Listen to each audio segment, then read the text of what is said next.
আজ মহান বিজয় দিবস উপলক্ষে নারায়ণগঞ্জের সিদ্ধিরগঞ্জ থানাধীন ৮ নং ওয়ার্ড মধুগড় যুব সমাজ ও এলাকাবাসীর উদ্যোগে অনুষ্ঠিত হল ক্রীড়া প্রতিযোগিতা ও পুরস্কার বিতরণী অনুষ্ঠান। অনুষ্ঠানে প্রধান অতিথি হিসেবে উপস্থিত ছিলেন জনাব মোহাম্মদ মমতাজ উদ্দিন মন্টু, সাবেক আহ্বায়ক যুবদল নারায়ণগঞ্জ মহানগর ও বিশিষ্ট সমাজসেবক। বিশেষ অতিথি হিসেবে উপস্থিত ছিলেন মোহাম্মদ মিজানুর রহমান টুটুল, বিশিষ্ট ব্যবসায়ী ও সমাজসেবক এবং মোহাম্মদ রাজু, সাবেক সদস্য সচিব, সিদ্ধিরগঞ্জ থানা ছাত্রদল।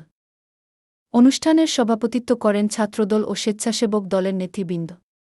এছাড়াও উপস্থিত ছিলেন সিদ্ধিরগঞ্জ থানার কৃষকদল সাবেক আহ্বায়ক দুলাল এবং মোহাম্মদ নুরুজ্জামান, সাবেক স্বাস্থ্য বিষয়ক সম্পাদক যুবদল ৮ নং ওয়ার্ড মধুগড় যুব সমাজ ও এলাকাবাসীর এই আয়োজন তরুণ প্রজন্মকে বিজয়ের চেতনায় উজ্জীবিত করার পাশাপাশি খেলাধুলার মাধ্যমে ঐক্য ও সম্প্রীতি গড়ে তুলেছে।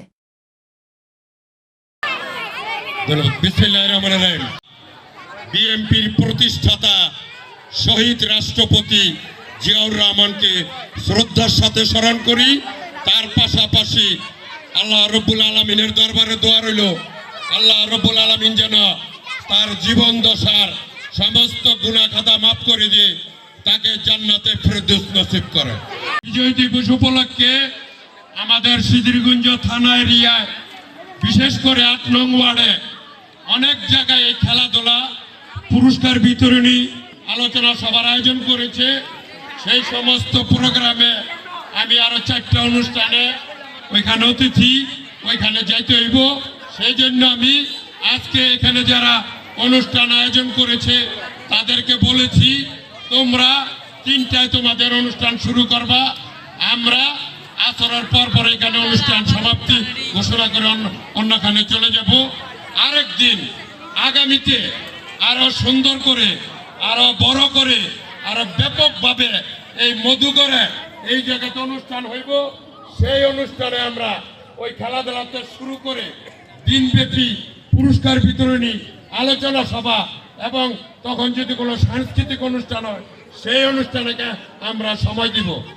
আপনারা নিশ্চয় অবগত আছেন, আমরা যেহেতু একটা রাজনৈতিক দলের কর্মী, আমাদের দল থেকে সিদ্ধান্ত হয়েছে আমাদের দলের ভারপ্রাপ্ত চেয়ারম্যান জনাব তারেক রহমান সেই লন্ডন থেকে এই স্বাধীনতার 54তম বিজয় দিবস উপলক্ষে প্রতিটা মহল্লাতে দলীয়ভাবে অনুষ্ঠান হয়ে থাকে।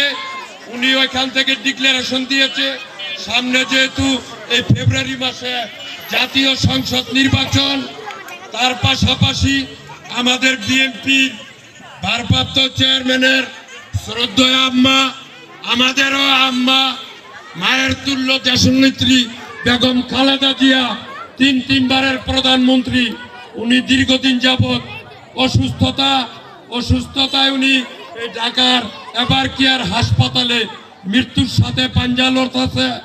ওনার জন্য আজকে মাসব্যাপী দোয়ার আয়োজন। সেই জন্য আজকে এই অনুষ্ঠান থেকে তার জন্য আমরা দোয়া করব, আল্লাহ রব্বুল আলামিন যেন ওনাকে সুস্থ করে আমাদের মাঝে ফিরিয়ে দেয় এবং আগামী নির্বাচনে তার অনেক গুরুত্ব। সেই জন্য আমরা আগামী নির্বাচন পর্যন্ত আল্লাহ রব্বুল আলামিনের কাছে অংশগ্রহণ করে এদেশের মানুষের ভোটের অধিকার, গণতন্ত্রের অধিকার পূর্ণ প্রতিষ্ঠা করতে পারে।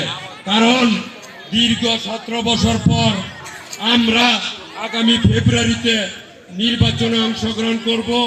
আপনারা নিশ্চয়ই অবগত আছেন, দীর্ঘ 17 বছর এই ফ্যাসিস্ট হাসিনা এই বাংলাদেশে অন্যায়ভাবে বিনা ভোটে, দিনের ভোট রাত্রে করে বিনা ভোটে উনি এই দেশের রাষ্ট্রীয় ক্ষমতা উনি জোর করে দখল করে অবৈধভাবে এই দেশকে পরিচালনা করে গেছেন। গত জুলাই আগস্টে ওনার কবর হয়েছে, উনি দেশ থেকে পালিয়ে গেছে, উনি আর দেশে কখন আসতে পারবে না। ওনার অপকর্মে উনি যেই বাংলাদেশের 17 বছরে অন্যায়ভাবে বাংলাদেশের জনগণকে হত্যা করেছে, সেই হত্যার বিচার হয়েছে, ওনার ফাঁসি হয়েছে। সুতরাং উনি বাংলাদেশ থেকে পালিয়ে গেছে, ওনাকে আর বাংলাদেশের জনগণ দেখতে চায় না। আল্লাহ এই মধুগড়ের ভিতরে আমরা মিলেমিশে বসবাস করতে পারি, আল্লাহ আমাদেরকে তৌফিক দাও। আল্লাহ আমরা সকলে মিলেমিশে তৌফিক দাও। ওয়া সাল্লাল্লাহু আলা